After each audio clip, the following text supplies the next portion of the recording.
Olá, gente! Estamos aí na nossa campanha de 52 dias de jejum e oração. E nós estamos na semana 5, semana essa em que estamos falando sobre discípulos. E hoje já é o dia 31 da nossa campanha, 31 dias em que estamos orando e jejuando, em busca de termos um ouvido sensível à voz de Deus e para que Ele conduza a nossa igreja e que a gente esteja descansando no mover de Deus e não apenas preocupado com o que Ele vai fazer, porque se nós estamos com nossos ouvidos sensíveis ao Senhor, nós vamos descansar na vontade dEle, que é boa, perfeita e agradável. Dia 31 da nossa campanha, e como estamos falando sobre discípulos, nós vamos falar hoje sobre o discípulo e o testemunho. O discípulo e o testemunho. Vamos ali para Atos capítulo 1, versículo 6 até o 8. Atos 1, do 6 ao 8 diz assim: Então os que estavam reunidos com Jesus lhe perguntaram: Será este o tempo em que o Senhor irá restaurar Israel? Jesus respondeu: Não cabe a vocês conhecer tempos ou épocas que o Pai fixou pela sua própria autoridade, mas vocês receberão poder ao descer sobre vocês o Espírito Santo e serão minhas testemunhas tanto em Jerusalém como em toda a Judéia e Samaria e até os confins da terra. Vou ler o 9 aqui, vou continuar. Depois de ter dito isso, Jesus foi elevado às alturas à vista deles e uma nuvem o encobriu dos seus olhos. E estando eles com seus olhos fixos no céu, enquanto Jesus subia, eis que dois homens vestidos de branco se puseram ao lado deles e lhes disseram: Homens da Galileia, por que vocês estão olhando para as alturas? Esse Jesus que foi levado no meio de vocês para o céu virá do modo como vocês o viram subir. Só até aí. Glória a Deus pela leitura da sua santa palavra. E vamos aqui, antes da gente falar sobre testemunho, nós temos que falar da preocupação do discípulo. Infelizmente, nós ainda temos uma geração, temos ainda um grupo de pastores, líderes, pregadores, que insistem em criar calendários para determinar épocas, décadas, eras de acontecimentos futuros que o Pai fixou para sua própria autoridade e não nos revelou essas datas, não nos revelou esses momentos. Mas nós vemos durante todo o curso da história da igreja, desde a sua formação ali no Novo Testamento até os dias de hoje, pessoas que se levantam e insistem e discutem e formam isso num debate sobre data, sobre isso, sobre volta de Cristo, sobre guerra, porque agora Jesus vai voltar, porque já passaram não sei quantas gerações de Israel, tá vendo isso aqui que está acontecendo, agora a lua está avermelhada. As pessoas estão preocupadíssimas com data, com época, com evento, se o presidente dos Estados Unidos vai ser o anticristo, se é o Papa, se é isso e aquilo. Gente, pelo amor de Deus, eu não gosto muito dessas coisas. E algumas pessoas me perguntam: pastor, o que o senhor acha? Eu não acho que a gente tem que achar nada. A gente tem que continuar nosso trabalho como discípulo, pregar o evangelho. Não, mas a gente tem que saber se Jesus voltar amanhã. Meu querido, a gente já tem que viver preparado, como se Jesus voltasse amanhã, ou daqui a pouco. Não tem esse negócio de a gente ficar pensando na data, refletindo se vai ser nessa data, perder o nosso tempo, porque Deus já falou que não vai ficar falando isso pra gente, perder o nosso tempo com essas vãs discussões, com essas distrações, e o trabalho mesmo que a gente tem que fazer, que é pregar o evangelho, a gente acaba não fazendo porque a gente está discutindo um monte de coisa. Pastor, mas uma coisa não anula a outra. Mas se Deus já falou que Ele não vai falar a data, meu Deus do céu, o que adianta a gente insistir? Não adianta nada. Mas a gente tem que se preparar melhor. O crente já tem que viver preparado. O crente já tem que viver com azeite sobrando e com luz acesa. Parábola das 10 virgens. O crente já tem que viver aceso e com azeite sobrando, pingando. Não tem que esperar a data disso, data daquilo. Pastor, mas é só uma curiosidade. Mas que essa sua curiosidade não ocupe o tempo que você precisa usar para discipular pessoas. Porque o discípulo, ele existe para testemunhar da fé. porque em nós há o poder do Espírito Santo. O poder do Espírito Santo não nos educa a ficarmos preocupados com datas, com eras e com épocas. O Espírito Santo mora dentro de nós, nós somos templo do Espírito Santo de Deus e ele mora, ele habita em nós justamente para nos ajudar a pregarmos o Evangelho. Esse é o poder do Espírito Santo. O poder do Espírito Santo não são apenas manifestações sobrenaturais que nós temos como os dons. Os dons, eles existem para nos ajudar na pregação do Evangelho. Os dons que estão listados em 1 Coríntios 12. E depois o apóstolo Paulo explica melhor sobre o dom de línguas no 14. E outros compêndios e textos bíblicos que nós vamos ver os dons do Espírito aparecendo. São vários. Mas esses dons não é um fim em si mesmo. Todos esses dons têm o objetivo de pregar o Evangelho. Inclusive o dom de línguas. Por mais que seja o dom mais individual desses, mas com o dom de línguas, o crente, ele edifica a si mesmo, ele alimenta o seu espírito. Então ele fica forte na batalha. Então se Deus te deu o dom de línguas, use muito esse dom no seu tempo a sós com Deus. Quando você estiver na sua casa, quando você estiver sozinho, usa mesmo, fala mesmo.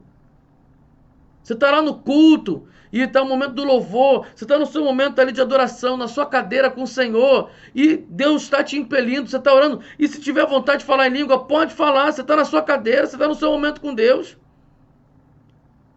A adoração, óbvio que é congregacional, o louvor é congregacional, todos nós estamos cantando, mas enquanto nós estamos louvando o Senhor, Deus está despertando dons em um, Deus está dando encorajamento para o outro, Deus está fortalecendo a sua igreja. Mas a igreja é uma comunidade de discípulos, discípulos que têm suas lutas individuais, seus problemas, suas circunstâncias. Enquanto você está ali entregando o seu louvor ao Senhor, Deus está te acordando, Deus está te levantando, Deus está te movendo na sua individualidade. Todos os dons é para nos ajudar na pregação do Evangelho. Então o dom não é um fim em si mesmo. O poder do Espírito Santo chegou até nós para que possamos ser testemunhas do Senhor Jesus, tanto na região onde a gente mora, até os confins da terra. Por isso que a gente não pode pensar pequeno. Ah, tá bom, a nossa igreja já tem 50 membros, igreja tem que ser assim mesmo, todo mundo se conhecendo. Quem disse? Onde que está escrito isso na Bíblia? Ah, mas se a igreja crescer muito, a gente não vai conhecer as pessoas. E quem disse que a igreja é para o seu prazer? Quem falou que a igreja tem que ser num número que você consiga conhecer as pessoas? Quem disse que a igreja foi feita para tu? A igreja de Jesus. E ele vai acrescentando as pessoas na igreja para a gente cuidar, para discipular. Por isso que a igreja naquela época se reunia de casa em casa e no templo. A igreja de Jerusalém fazia isso. Não é nenhuma novidade os pequenos grupos. A igreja cristã, que por um tempo negligenciou os pequenos grupos porque queria controlar a massa, controlar a mente do povo. E você controla a mente do povo no templo. Infelizmente, muitos pastores fazem isso. Muitos líderes religiosos, desde a igreja lá do Novo Testamento até os dias de hoje. Você controla a massa no templo. Agora, se você põe esse povo para viver o evangelho junto, um com o outro, lendo Bíblia um com o outro, é crescimento mútuo.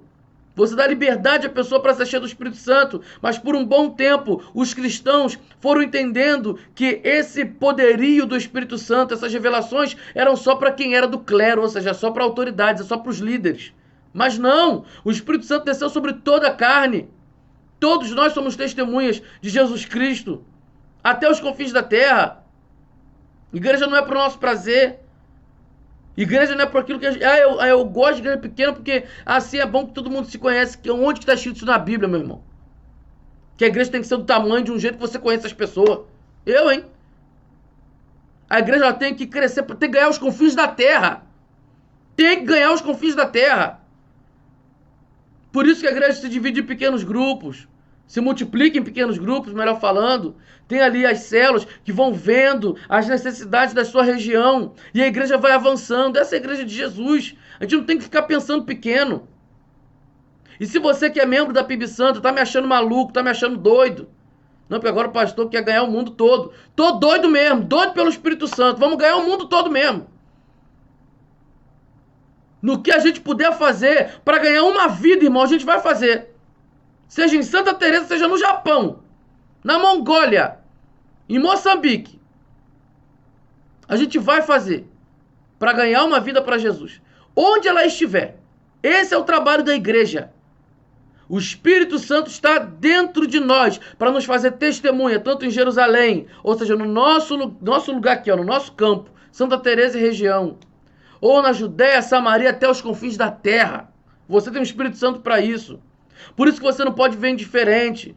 Por isso que você tem que ser crente onde você estiver. Ah, pastor, aqui no Rio de Janeiro eu me seguro um pouco. Mas quando eu vou viajar, eu estou em outro país, eu estou em outra cidade, eu estou em outro estado, eu solto as frangas.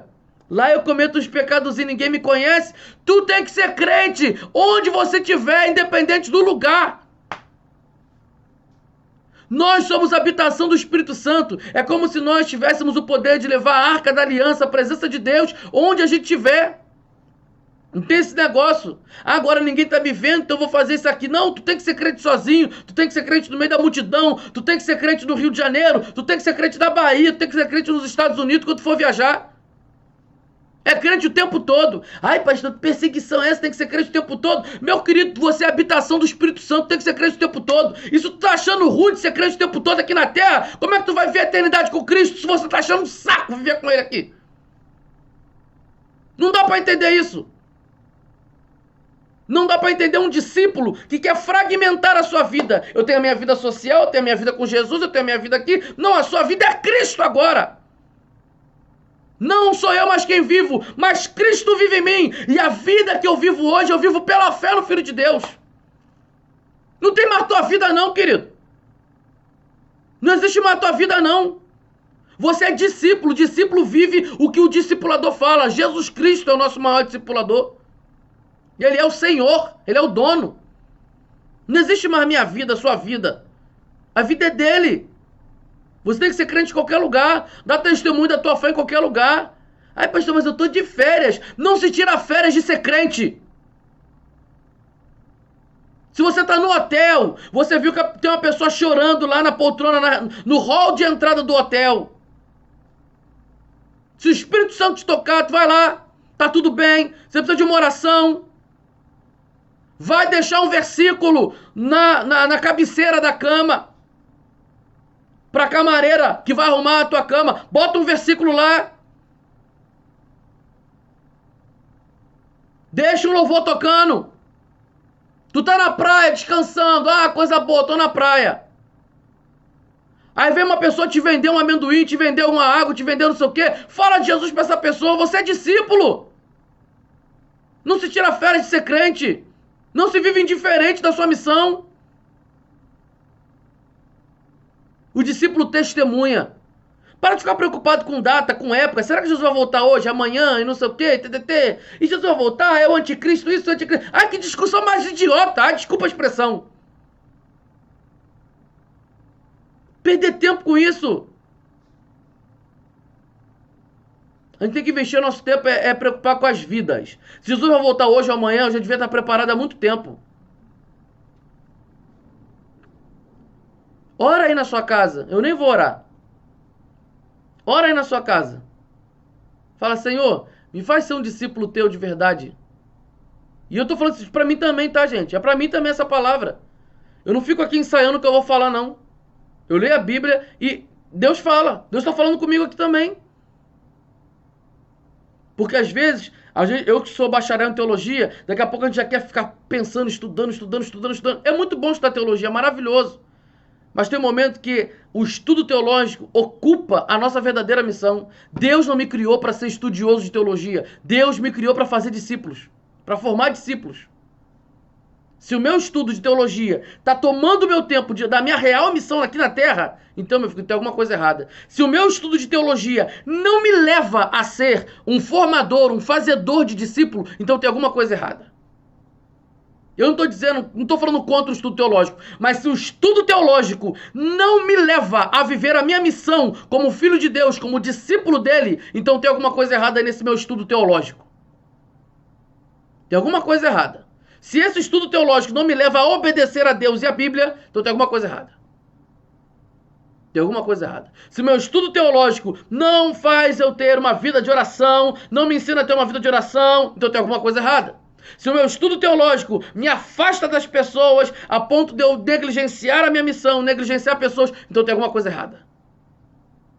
Tem alguma coisa errada aí. Então ora aí na tua casa. Ora na tua casa. Fala para Deus que você quer ser um discípulo, ou fala a verdade também, Senhor, eu não queria não, eu queria férias mesmo. Eu não queria ser crente o tempo todo, não. É melhor ser sincero. E hoje, mais tarde, às 10 horas da noite, a gente vai estar junto na sala de oração, orando pela nossa igreja, orando por esse pedido, para que possamos ser discípulos do Senhor. Que Deus te abençoe. Em nome de Jesus. Tchau, tchau.